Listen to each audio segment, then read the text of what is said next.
News బులెటిన్ల ముందుగా headlines చూద్దాం. కేంద్ర మంత్రి Shri G Kishan Reddy press meet.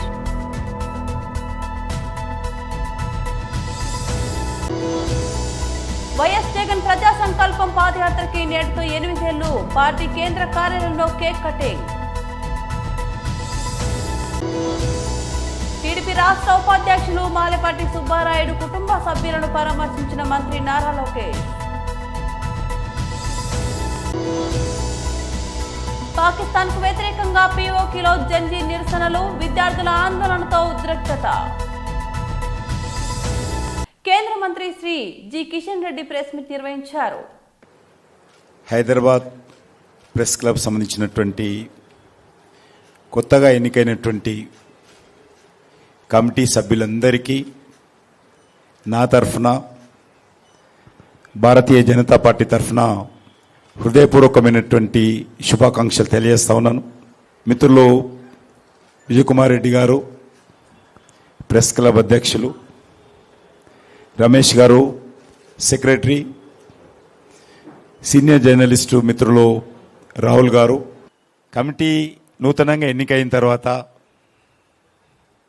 ఈ యొక్క మీట్ ది ప్రెస్ కార్యక్రమం మొదటిసారిగా నిర్వహిస్తూ దానికి నన్ను ఆహ్వానించినందుకు పెద్దలందరికీ ధన్యవాదాలు. ఈరోజు హైదరాబాద్ నగరంలో జూబ్లీహిల్స్కి సంబంధించినటువంటి ఉప ఎన్నికలు జరుగుతూ ఉన్నాయి. ఎవరు కోరుకోనటువంటి ఎన్నికలు. ఈ ఎన్నికల్లో 3 ప్రధానంగా రాజకీయ పార్టీలు పోటీ పడుతున్న విషయం మనకందరికీ తెలుసు. భారతీయ జనతా పార్టీ సంబంధించినంత వరకు జూబ్లీహిల్స్లో మేము ఎప్పుడు కూడా బీజేపీ తరఫున ఎన్నిక కాలేదు. స్వాతంత్రం వచ్చినప్పటి నుంచి ఇప్పటి వరకు ఎమ్మెల్యేగా జూబ్లీహిల్స్ నుంచి మేము విజయం సాధించలేదు. ముఖ్యంగా గత శాసనసభ ఎన్నికల్లో మా పార్టీ తరఫున పోటీ చేయడం జరిగింది. కానీ ఆ రోజు 2 ప్రధాన పార్టీల మధ్యలే అక్కడ ఒకటి కాంగ్రెస్ పార్టీ అజారుద్దీన్ కానీ, బీఆర్ఎస్ తరఫున స్వర్గీయ గోపీనాథ్ గారు కానీ. కాబట్టి అక్కడ 3rd ప్లేస్లో మేము రావడం జరిగింది. అదే ఎంపీ ఎలక్షన్స్ వచ్చేసరికి ప్రధాన పోటీ కాంగ్రెస్ బీజేపీ మధ్యలో ఉండింది. బీఆర్ఎస్ పార్టీ 3rd ప్లేస్లో రావడం జరిగింది. కానీ ఇప్పుడు జరుగుతున్నటువంటి ఎన్నికలు ట్రయాంగిల్లో ఉన్నాయి. నేను గత అనేక రోజులుగా కాన్స్టిట్యున్సీలో డోర్ టు డోర్ క్యాంపెయిన్ కానీ, చిన్న చిన్న గ్రూప్ మీటింగ్లు కానీ నేను పాల్గొంటున్నాను. ఓటర్స్లలో ఎక్కడ కూడా స్పష్టత ఇంకా వారికి రాలేదు. ఏవైతే సర్వేలు నిర్వహిస్తున్నారో ఆ సర్వేలు నమ్మకమైనటువంటి సంస్థలు ఏవి కూడా నిర్వహించలేదు. వైఎస్ జగన్ ప్రజా సంకల్పం పాదయాత్రకి నేటితో 8 ఏళ్లు. పార్టీ కేంద్ర కార్యాలయంలో కేక్ కటింగ్ చేశారు. దివంగత రాజశేఖర రెడ్డి గారి వారసుడిగా తన ప్రజా జీవితాన్ని ప్రారంభించినటువంటి వైఎస్ జగన్మోహన్ రెడ్డి గారు నిరంతరం ప్రజా శ్రేయస్సు, ప్రజల ఆకాంక్షలను నెరవేర్చటమే లక్ష్యంగా, సంకల్పంగా జీవితాన్ని ప్రారంభించి అనేక ఒడిదుడుకుల్ని, అనేక వేధింపుల్ని, కక్ష సాధింపుల్ని అన్నిటినీ కూడా భరిస్తూనే ఆయన ప్రజా జీవితంలో ప్రజలకి మరింత చేరువ కావాలి. అసలు ప్రజల కోరికలేంటి, ప్రజల ఆశయాలేంటి, ప్రజల లక్ష్యాలేంటి, వారు పాలకుల నుంచి లేదా తమ ఎన్నుకున్న ప్రభుత్వాన్ని నుంచి ఏం ఆశిస్తున్నారు, ఏం కోరుకుంటున్నారు అనేటువంటి విషయాల్ని క్షుణ్ణంగా ప్రజలకు చేరువుగా చేరుకుని తెలుసుకుని తద్వారా అవన్నీ కూడా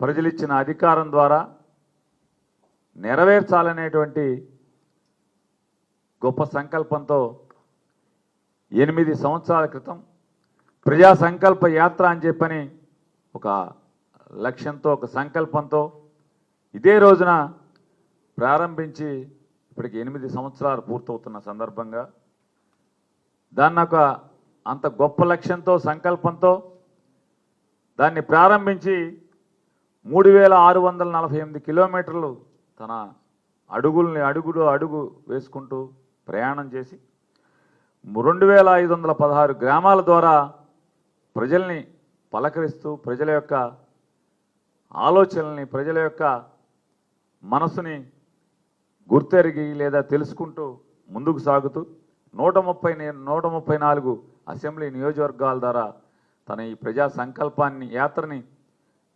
ప్రయాణం ముందుకు కొనసాగిస్తూ అలాగే దాంట్లో 124 బహిరంగ సభల్ని ప్రజలకి తను ఏం తెలుసుకున్నాడు, ప్రజల నుంచి తను ఏం విన్నాడు, తను ఏం చేయబోతున్నాడు, దాన్ని ఎలా చేయబోతున్నాడు అనేటిని విషయాల్ని 124 భారీ సభల ద్వారా ప్రజలకి చెప్తూ మరి 55 ఆత్మీయ సమ్మేళనాలు కానీ అనేక కులవృత్తుల మీద ఆధారపడి జీవించేటువంటి వ్యక్తుల యొక్క ఆలోచనల్ని, వాళ్ళ కులవృత్తుల కొనసాగింపులో వారు పడుతున్నటువంటి ఇబ్బందుల్ని, ప్రభుత్వాల నుంచి వారు ఏమీ పొందలేకపోయేటువంటి విషయాల్ని, ఏం చేస్తే కులవృత్తులను కొనసాగించడానికి, కులవృత్తులను బతికించడానికి మంచిదనేది, ప్రభుత్వాలు ఏం చేయాలనేది వారి నుంచి తెలుసుకుంటూ దగదర్తి సందర్శనకు వచ్చిన మంత్రి నారా లోకేష్ కు ముసునూరు టోల్ ప్లాజా వద్ద ఘన స్వాగతం లభించింది. కావలి ఎమ్మెల్యే దగ్గుబాటి వెంకటకృష్ణారెడ్డి లోకేష్ ను ఆహ్వానించి కారులో ఎక్కించారు. తదుపరి టీడీపీ కార్యకర్తలకు లోకేష్ అభివాదం చేస్తూ కాన్వాయ్ ముందుకు కదిలింది. అనంతరం లోకేష్ దగదర్తి గ్రామానికి వెళ్లి మాలపాటి కుటుంబాన్ని పరామర్శించారు. ఈ సందర్భంగా భారీగా టీడీపీ నాయకులు, కార్యకర్తలు హాజరయ్యారు. భారతదేశంలో అనేక ప్రాంతీయ పార్టీలు ఉన్నాయి, కానీ కేవలం ఒక తెలుగుదేశం పార్టీకే కార్యకర్తలు ఉన్నారు. ఆ పసుపు జెండా చూస్తేనే మా లాంటి కార్యకర్తలకి ఒక ఎమోషన్. మొన్న జరిగిన మహానాడులో కూడా చాలా స్పష్టంగా కార్యకర్తలే మా అధినేత అని డిక్లేర్ చేసుకునే ఏకైక పార్టీ తెలుగుదేశం పార్టీ. నాడు నేడు ఎప్పుడు కార్యకర్తలకు అండగా నిలబడేది తెలుగుదేశం పార్టీ. 2014లో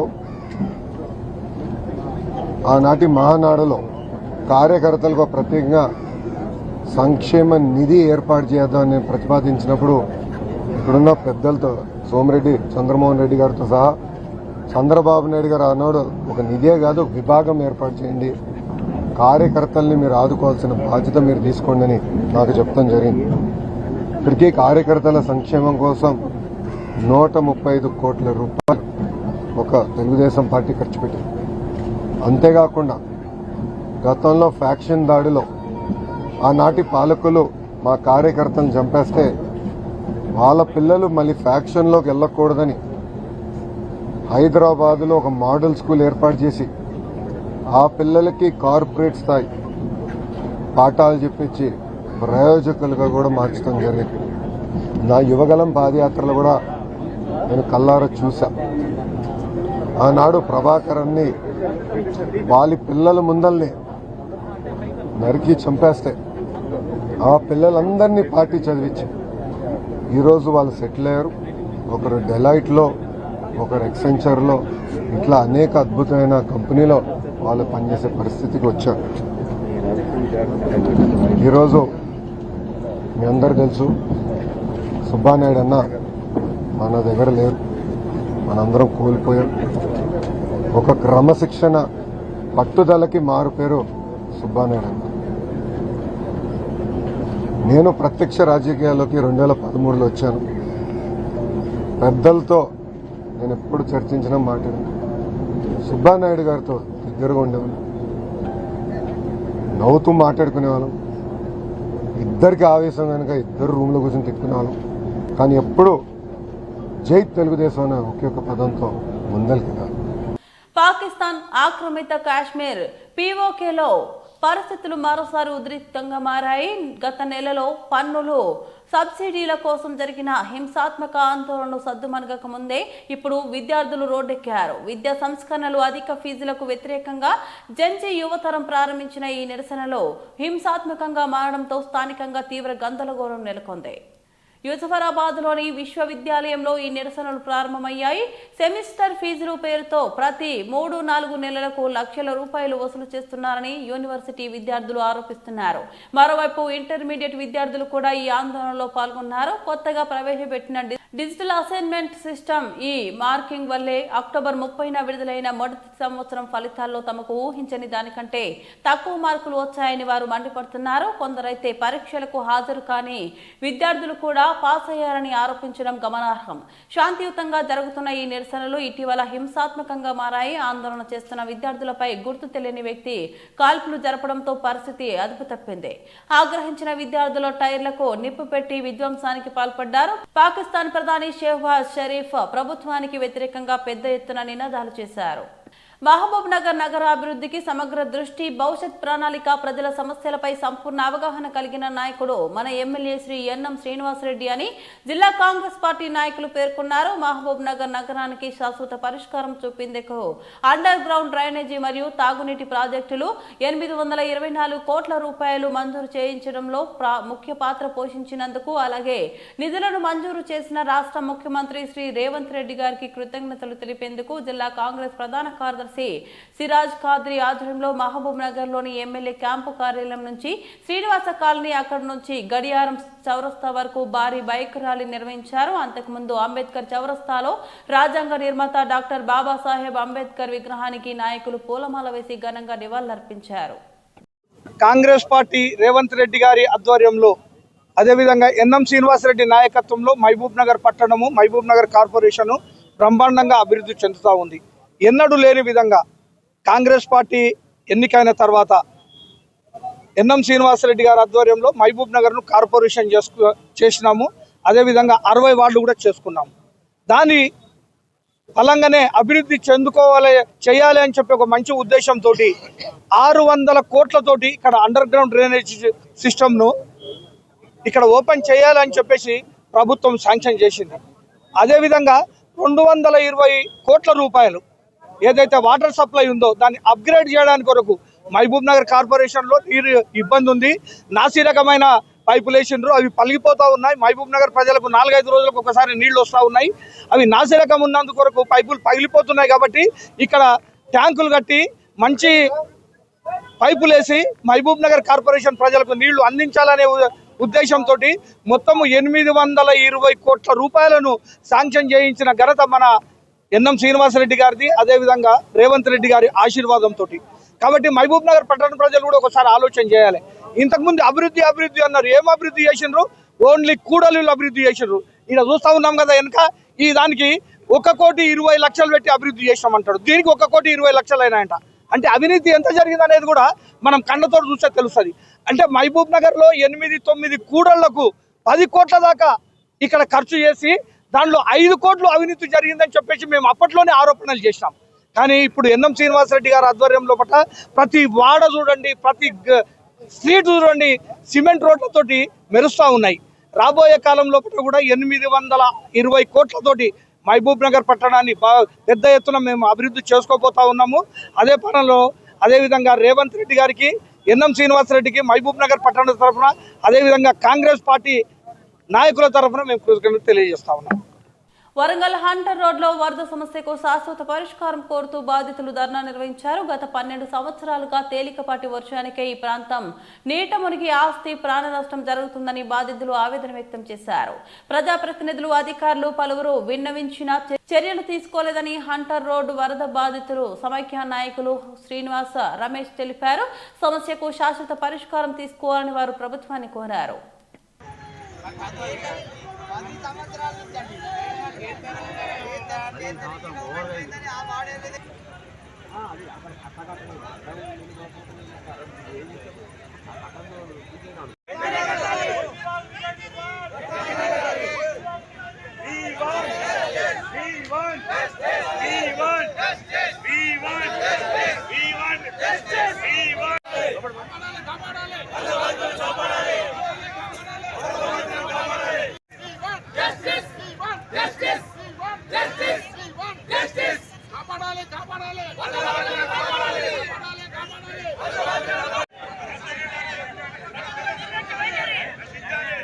ఉంది. ఎలాంటి ప్రభుత్వ చర్యలు తీసుకోవాలి, అధికారులు ఎలాంటి దీన్ని కార్యక్రమాలు చేపట్టలేదు.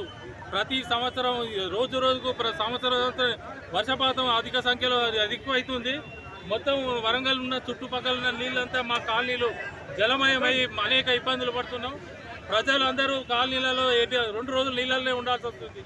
ఎంతో ఆస్తి నష్టం, ప్రాణ నష్టం జరిగే అవకాశాలు కూడా ఉన్నాయి. ఇందులో గత 12 సంవత్సరాల నుంచి అధికారులు వచ్చుడు చూచుడు పోవుడే జరుగుతుంది అని ఎలాంటి కార్యక్రమం చేపట్టకుండా ఇక్కడ దీనికి సరైన డెవలప్మెంట్ చేయకుండా కాలనీలు ఇబ్బంది పడుకుంటే జలదిగ్ధంలో ఉండడం జరుగుతుంది. మాకు కనీసం గవర్నమెంట్ తరఫున అధికారులు పాలికలు కూడా ఇక్కడికి విచ్చేసి ఇక్కడ ఈ డెవలప్మెంట్ చేసి నీళ్లను నిర్మించి బొందివాల సమస్యను 12 మూరల సమస్యను వెంటనే పరిష్కరించాల్సిందిగా మా యొక్క కాలనీల తరఫున ఇవాళ ఈ రోడ్డు మీదకి రావడం జరిగింది. కేవలం ఉన్న ఇక్కడ కాలనీల తరఫున వచ్చిన ప్రజలే పబ్లికే ప్రతి ఒక్క బాధితుడు ఇక్కడ ఈ ర్యాలీలో ఇక్కడ ధర్నాలో పాల్గొని ఇక్కడ దీన్ని ఎట్లా దీని భవిష్యత్తులో అరికట్టాలని నిర్మించడానికి మా వంతు మేము ఇక్కడ మిగతా వాళ్ళు కానీ ఎవరు మమ్మల్ని అనుకున్నది లేదు, ఎవరు మాకు హెల్ప్ లేదు. మాకు కూడా మేము హెల్ప్ కూడా ఆశిస్తలేము సార్. మాకు కావాల్సిన సమస్య పరిష్కారం. మేమందరం సొంతంగా మాత్రమే వచ్చిన వాలంటీర్గా వచ్చిన ఏ పొలిటీషియన్ ఒత్తిడి కానీ ఏ పొలిటికల్ పార్టీ సెక్రటరీ కానీ లేదు. ఇలా మేమందరం వాలంటీర్ వచ్చిన వాళ్ళమే. మేయర్ గారు వచ్చారు కానీ పోతన నగర్ విజిట్ చేశారు, వాళ్ళు లోపలికి రాలేదు. సరే వాళ్ళకు కూడా చాలా ప్రాబ్లమ్స్ ఉండొచ్చు, దాన్ని మేము కూడా కామెంట్ చేయట్లేదు. మాకు కావాల్సిందల్లా కట్ట హైట్ పెంచిన తర్వాతనే ఈ వరదలు వస్తున్నాయి సార్. కట్టకు గేట్లు పెట్టాలి ఒకటి, తర్వాత రిటైనింగ్ వాళ్ళు 2 వైపులా బొందివాపు రిటైనింగ్ వాళ్ళు కట్టాలి. ఎప్పటి నుంచి అడుగుతాను మేము, దాని డబ్బులు శాంక్షన్ అయి ఉన్నాయి. మరి ఎవరి నిర్లక్ష్యం ఉన్నది మరి అది వర్క్ జరగలేదు మాకు తెలియదు సార్. సంజీవ్ నా పేరు, నేను అంటారు సాయినాథ్ కల్ అంటా సార్. సార్ మా government land, private land, plotting కొట్టిన తర్వాత లేఅవుట్లు కూడా ఉన్నాయి సార్. ఇలా మా ప్రతి ఇంటికి పర్మిషన్ ఉంది, ప్రతి ఒక్కరు ట్యాక్సెస్ పే చేస్తాను. మీరు పర్చేజ్ ల్యాండ్ సార్, మేము కొనుక్కున్నాం ల్యాండ్. ఇది మేము ఎక్కడ కబ్జా చేసి లేదు, మాకు సంబంధం కూడా లేదు సార్. అది కబ్జాదారులు ఉంటే మీరు శిక్షించుకోవాలి, మాకు అవసరం లేదు. మా పర్మిషన్ ఉన్నాయి, మేము ఎవ్రీథింగ్ పర్ఫెక్ట్. మాది పట్టేదారు ల్యాండ్, అది పట్టేదారు ల్యాండ్. ప్లాటింగ్ కొడితే అలా మేము కొనుక్కున్నాం. డైరెక్ట్గా భద్రకాలు ఇద్దరు పంపించాలి. ఆ విధంగా పంపించినట్టయితే దీనికి గాను మీ గతంలో ప్రిన్సిపల్ సెక్రటరీ గారికి కూడా రికమెండేషన్ ఇవ్వడం జరిగింది. మన జిల్లా మంత్రి కొండా సురేఖ గారికి కూడా జరిగింది. కలెక్టర్ గారికి కూడా కమిషనర్ గారికి కూడా ఇంతమందికి వినతిపత్రాలు ఇచ్చినప్పటికీ ఎవరు కూడా మంత్రులు పరిష్కారం చేయడం లేదు. తద్వారా ప్రతి ఏడు కూడా మరి కావాల్సినటువంటి పరిస్థితి. మొన్న మీరందరూ తెలుసు, మొన్న కురిసినటువంటి భారీ వర్షాల వల్ల సుమారుగా మా ఇల్లు 6 ఫీట్లు 7 ఫీట్ల వరకు గ్రౌండ్ లెవెల్లో రావడం జరిగింది. చాలా కుటుంబాలు అనేక రకాలుగా సంబంధించారు. వాళ్ళు తినే తిండి గింజలు, బట్టలు, ఫర్నిచర్ అన్నీ కూడా మునిగిపోయి ఈ రోజు సిద్దిపేట జిల్లా కేంద్రంలోని జాతీయ మాల మహానాడు ఆధ్వర్యంలో రాజ్యాంగ హక్కుల సాధన కోసం చెలో ఢిల్లీ జాతీయ ప్రధాన కార్యదర్శి బైరి రమేష్ ఆధ్వర్యంలో ఈ రోజు వాల్ పోస్టర్లు విడుదల చేయడం జరిగింది. నవంబర్ 26న చెలో ఢిల్లీ సభను విజయవంతం చేయాలని ఆయన పిలుపునిచ్చారు. పార్లమెంటుకు అంబేద్కర్ పేరు పెట్టాలి, రాష్ట్ర జీవో నెంబర్ 99, జీవో నెంబర్ 29 రాజ్యాంగ వ్యతిరేకం, తక్షణమే పునఃసమీక్షించాలి, ప్రైవేట్ రంగంలో రిజర్వేషన్లకు తీసుకురావాలి, ఎస్సీ రిజర్వేషన్లను 15% నుంచి 20% పెంచాలి, దళితులపై దాడులను అరికట్టి ఎస్సీ ఎస్టీ అట్రాసిటీ చట్టాన్ని పకడ్బందీగా అమలు చేయాలి, న్యాయస్థానాల్లో భారత రాజ్యాంగాన్ని అన్ని ప్రాంతీయ భాషల్లో విద్యార్థులకు అందించాలి, కరెన్సీ నోట్లపై భారతరత్న అంబేద్కర్ గారి ఫోటోను ముద్రించాలి, ఎస్సీ ఎస్టీ పారిశ్రామిక వ్యక్తులకు కేంద్ర రాష్ట్ర ప్రభుత్వాలు అన్ని రకాల సహాయ సహకారాలు అందించాలి అని ఆయన డిమాండ్ చేయడం జరిగింది. డాక్టర్ బాబాసాహెబ్ రాసినటువంటి రాజ్యాంగ ఫలాలను మనకు దూరం చేసే విధంగా కుట్రపంతులను కనుక ఏదైతే ఎస్సీ వర్గీకరణలో కావచ్చు, లేదంటే మన ఇంకా ఇతర అంశాల్లో కూడా మనకు చాలా ఇబ్బందులు జరిగినాయి కనుక మనం ఈ నెల 26న ప్రతి ఒక్క మాలబిడ్డ వేలాదిగా వెళ్ళి ఢిల్లీలో చేపట్టినటువంటి జంతర్ మంతర్లో పాల్గొని మన ప్రోగ్రాంను సక్సెస్ చేయాల్సిందిగా సిద్దిపేట జిల్లా పక్షాన మానవాడు బిడ్డలందరికీ పేరు పేరున ధన్యవాదాలు చెప్తున్నాను, కోరుకుంటున్నాను. దయచేసి మిత్రులారా ఇప్పటికైనా మేల్కోండి. మన ఉద్యోగాలలో చాలా వెనుకబడిపోతున్నాం. మన పిల్లల భవిష్యత్తుకు చాలా లోటు కలుగుతుంది. ఇప్పుడు ఖచ్చితంగా ఈ రాజ్యాంగపరంగా మనకు దూరంగా వెళ్తున్నాయి. వీటిని కాపాడుకోవడం అవసరం మనపై ఉందని చెప్పేసి తెలియపడుతున్నాను. జై భీమ్, జై మాల, జై జై మాల. పేరు పేరున సామాజిక ఉద్యోగ అభినందనలు. ఈరోజు సిద్దిపేట ముఖ్యంగా ఈ ప్రాంతాల ఉద్యమాలకు వెళ్ళినటువంటి సిద్దిపేట గడ్డ మీద నుంచి మాలల గర్జన ప్రారంభమైంది. ముఖ్యంగా హలో మాల చెల్లెడల్లే కార్యక్రమానికి ప్రధానమైనటువంటి డిమాండు రాజ్యాంగ హక్కులు. అంటే భారతదేశానికి 75 సంవత్సరాలు రాజ్యాంగం ఫలాలు అందుతున్న క్రమంలో కూడా ఈరోజు దళితులు, ఆదివాసులు, ఎస్ఎస్టీ, బీసీల మీద హక్కులతో పాటు మన అన్ని రిజర్వేషన్లను కూడా ఉంచుకొని ప్రైవేట్ రంగాల్లో కూడా రిజర్వేషన్ లేకుండా చేస్తున్నటువంటి ఈ పాలకుల కనువిప్పు కావాలనే లక్ష్యంతో మాలలందరూ కూడా, దళితులందరూ కూడా రాజ్యాంగ రక్షణ సభ నవంబర్ 26 అంటేనే రాజ్యాంగ దినోత్సవం. ఆ రాజ్యాంగ దినోత్సవమే దేశ రాజధానిలో దిక్కులు పిక్కటిల్లేలా మనమందరం ఒక్కతాటిగా అక్కడ ఆ కార్యక్రమాన్ని విజయవంతం చేసి పాలకుల కనువిప్పు చేయాలనే ఏకైక డిమాండ్తో, ఏకైక లక్ష్యం. ఆ డిమాండ్లో భాగంగా మొదటిగా జాతీయ స్థాయిలో ఉన్న మానవ అనుబంధాల సంఘాలైనటువంటి అందరినీ కూడా ఈరోజు సర్వముఖోపి అభివృద్ధి కోసం వాళ్ళకి ఇచ్చినటువంటి రిజర్వేషన్, అంబేద్కర్ గారు ఇచ్చినటువంటి రిజర్వేషన్ కూడా ఫలాలు అందాలనేది ఉండేది. ఇక రెండవది, ఇక్కడ ఏదైతే వర్గీకరణ చేసిందో ఆ వర్గీకరణలో మా రోస్టర్ పాయింట్ అనే విధానమే తప్పని గొంతు విప్పి చెప్తున్నాం. ఇప్పటికైనా పాలకులు ఎవరైనా పర్లేదు, మాకు మా హక్కులు కనుక భంగం కలిగిస్తే గత పాలకులకే పట్టిన గతే ఈ పాలకులు కూడా పడతాయని చెప్పడంలో మేము ఎలాంటి మీమాంసాలు లెక్క పెట్టాల్సిన అవసరం లేదు. ఇది జాతి ముఖ్యం. మాకు మా జాతికి హక్కులు కానీ రాజ్యాంగాన్ని కానీ ఎప్పుడైనా ముక్కువాటిలు అంటే అంబేద్కరిస్టుగా మారల్గా కొట్లాడడానికి మేము ముందుంటామని తెలియజేస్తూ ఈ అవకాశం ఇచ్చిన మిత్రులందరికీ జై భీమ్.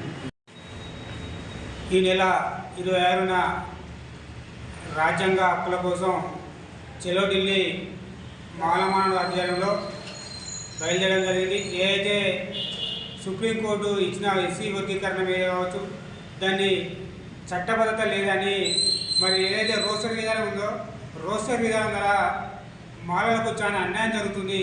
ఇవరకు ఉన్నటువంటి రోస్టర్ విధానము 16 నుంచి స్టార్ట్ అయితే ఇప్పుడు 22 నుంచి స్టార్ట్ అవుతుంది. దాన్ని విప్పించేది పిల్లలకు, చదువుకునే పిల్లలకు భవిష్యత్తులో చాలా ఇబ్బందికరంగా ఉన్నది. మరి ఏదైతే ప్రమోషన్లో కూడా మరి ఉద్యోగాలు కావచ్చు, చదువుకునే సీట్లు కావచ్చు, ఏదైతే ప్రమోషన్లో కూడా మాలకు చాలా తీవ్రంగా అన్యాయం జరుగుతుందని, దీన్ని చట్టబద్ధత లేదు అని దీన్ని విధాలుగా ఇవ్వాల్సిన స్థాయిలో ఉంచాలని కోరుకుంటూ డిమాండ్ చేస్తూ, అదేవిధంగా మాలలు జరుగుతున్నాయా మాలల ఉపకులాలకు మేలు జరిగేంత వరకు కూడా ఇది ఢిల్లీలో అయిపోయిన తర్వాత కూడా మళ్ళీ యథావిధిగా దీన్ని ప్రభుత్వాలు, రాష్ట్ర కేంద్ర ప్రభుత్వాలు కూడా దీన్ని సవరించే విధంగా మేము డిమాండ్ చేస్తున్నామని కోరుకుంటూ ఈ అవకాశం తెలియజేస్తున్నందుకు పేరు ధన్యవాదాలు.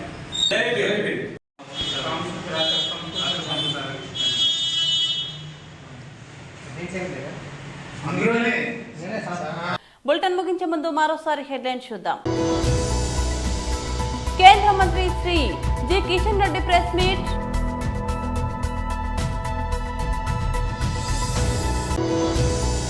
వైఎస్ జగన్ ప్రజా సంకల్పం పాదయాత్రకి నేటితో 8 ఏళ్లు. పార్టీ కేంద్ర కార్యాలయంలో కేక్ కటింగ్. టీడీపీ రాష్ట్ర ఉపాధ్యక్షులు మాలపాటి సుబ్బారాయుడు కుటుంబ సభ్యులను పరామర్శించిన మంత్రి నారా లోకేష్. పాకిస్తాన్ కు వ్యతిరేకంగా పీఓకేలో జంజీ నిరసనలు, విద్యార్థుల ఆందోళనతో ఉద్రిక్తత. ఇవి బులెటిన్ అప్డేట్స్. మరో బులెటిన్లో మళ్ళీ కలుద్దాం. అంతవరకు సెలవు. నమస్తే.